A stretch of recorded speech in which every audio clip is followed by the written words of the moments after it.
Hello guys, pag-usapan lang natin si Catherine Bernardo. Spotted nga naman kasi guys si Catherine Bernardo sa isang sikat na painting artist. Kita nyo naman guys kasi mahilig nga naman kasi guys si Catherine Bernardo gumuhit, 'di ba?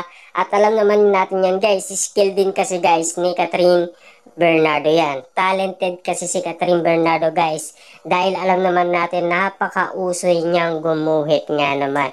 At alam naman natin guys, dati tinutulungan siya ni Daniel Padilla, 'di ba? Grabe nga naman kasi guys, no? Kahit ano man ang isuot ni Catherine Bernardo, talagang bagay na bagay sa kanya.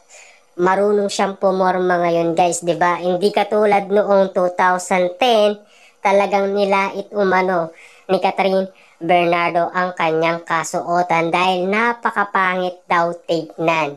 Kahit na meron pa siyang bulaklak, pangit na pangit daw yung gown na sinuot niya. Para daw siyang manang.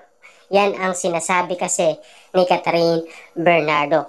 Pero kita nyo naman guys, no? Catherine Bernardo yan. Iba na talaga guys yung alindog ni Catherine Bernardo na pinapakita sa mga netizens. Na alam naman natin kasi guys, cover girl na siya ng sikat na magazine dito sa Pilipinas. Na animo talaga guys, pinagkakaguluhan ang kaseksihan ni Catherine Bernardo. Hindi lang naman mga netizens guys, pati na media ay nakikisali na rin.